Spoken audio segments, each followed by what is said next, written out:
दोस्तों, कल YouTube की एनालिसिस में देखा तो पाया कि हमारे चैनल के दर्शकों में काफ़ी प्रतिशत युवा हैं जो किसी न किसी तरह की प्रतियोगी परीक्षाएं देते रहते हैं।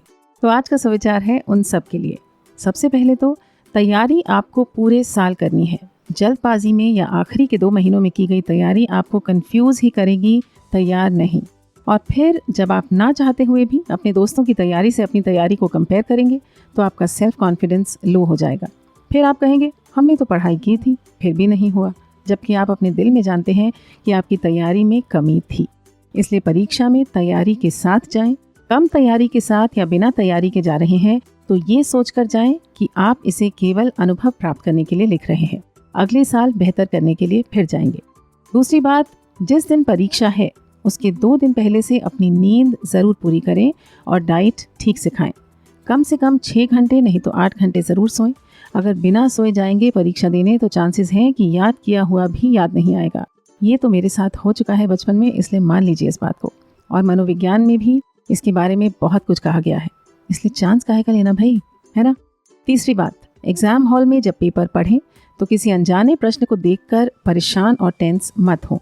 ये मानकर चलिए कि कुछ ऐसे प्रश्न होंगे ही जो शायद आपको नहीं आते होंगे, क्योंकि अक्सर उन अनजान प्रश्नों की घबराहट में जो आते हैं उन्हें भी हम सही तरह से आंसर नहीं कर पाते। और कई बार अगर सारे प्रश्न हमें आते हैं तो एक्साइटमेंट और ओवर कॉन्फिडेंस में हम गलतियां कर बैठते हैं, बाद में पछताना पड़ता है। इसलिए अगर पढ़ाई पक्की की है तो कॉन्फिडेंस का ग्लास फुल रखिए, ओवरफ्लोइंग नहीं। चौथी बात, हॉल में इधर उधर क्या हो रहा है ध्यान मत दीजिए।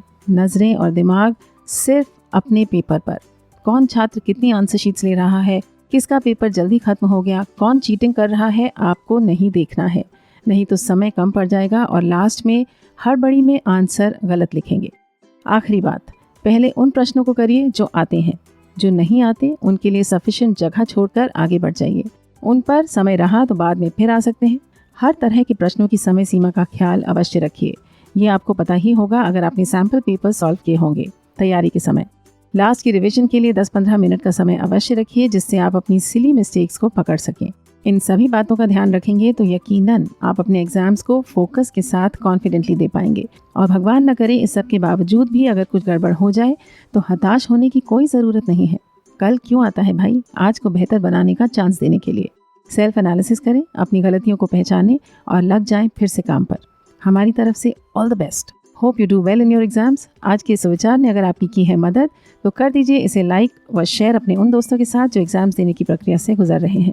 हम आपसे मिलते हैं कल, तब तक स्वस्थ रहें, मस्त रहें, सुविचार को सुनते रहें and hope you have a great day.